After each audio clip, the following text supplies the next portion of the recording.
त्याला मारलेलं आहे आणि अजून किती मिसिंग आहेत याचा आकडा एक्झॅक्ट लक्षात येत नाहीये, पण अंदाजे आकडा हा 7 ते 8चा आहे. लवकरच त्या संदर्भात, कारण हे सगळे टुरिस्ट असतात त्यामुळे ते बाहेरचे असतात, त्यामुळे त्यांच्या संदर्भात ॲसर्टन करणं हे थोडं त्याला वेळ लागतो.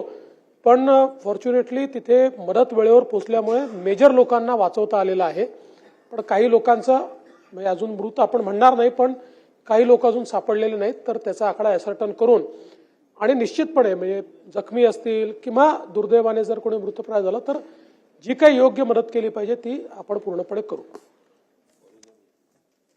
अध्यक्ष महोदय, मुख्यमंत्री देवेंद्र फडणवीस यांनी देखील माहिती दिलेली आहे दुर्घटनाविषयी आपण बघतोय.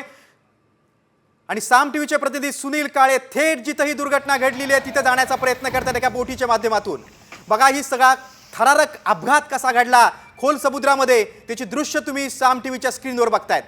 बघा दोन दृश्य तुम्ही बघताय. एकीकडे ही जी बोट दिसते ती मुंबई पोलिसांची बोट आहे, त्याच्या पाठीमागे साम टीव्हीचे प्रतिनिधी सुनील काळे अपघातस्थळी जाण्याचा प्रयत्न करतात. आणि नेमका थरारक अपघात कसा घडला, स्पीड बोटीची धडक नीलकमल नावाच्या बोटीला कशी बसली त्याची दृश्य बघताय. दुर्घटनास्थळ जे आहे त्या ठिकाणी आपण पोहोचलेलो आहोत आणि या ठिकाणी काही बोटी जे आहेत त्या दिसत आहेत, जे ज्या पद्धतीनं रेस्क्यू जे आहे ते केलं जात आहे.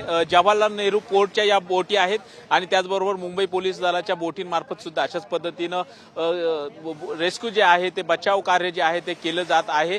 स्थानिकांच्या म्हणण्यानुसार नौदलाची बोट आणि कोस्ट गार्डकडून अधिकृतरित्या स्पष्टीकरण आलेलं आहे की जी बोट होती ती कोस्ट गार्डची नव्हती आणि आता आपण बघतोय की ही बोट जी आहे ती या नौदलाची असल्याचं त्या बोटच्या मालकांचं म्हणणं होतं आणि त्या ठिकाणी घटनास्थळी आपण पोहोचायचा प्रयत्न करत आहोत. कॅमेरामन नितीनसह सुनील काळे, साम मराठी, मुंबई.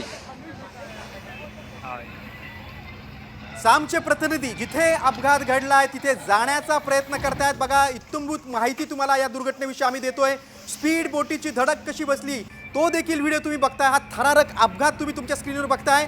या स्पीड बोटीची नीलकमल नावाच्या प्रवासी बोटीला धडक बसली आणि या प्रवासी बोटीचे अक्षरशः 2 तुकडे झाले. एकूण 80 प्रवासी होते, 66 जणांना वाचवण्यात यश मिळालेलं आहे. काही वेळापूर्वीच मुख्यमंत्री देवेंद्र फडणवीस यांनी देखील अधिवेशनामध्ये या दुर्घटनेविषयी सविस्तर माहिती दिलेली आहे. 11 जणांना वाचवण्याच्या शर्थीचे प्रयत्न सुरू आहे. त्यामध्ये तटरक्षक दलाची एक टीम आहे, नौदलाची टीम आहे, मुंबई पोलिसांची टीम आहे, स्थानिक मच्छीमार यांनी देखील या रेस्क्यू ऑपरेशनमध्ये भाग घेतलेला आहे आणि 11 जणांना वाचवण्याचा अगदी युद्ध पातळीवर प्रयत्न सुरू आहे.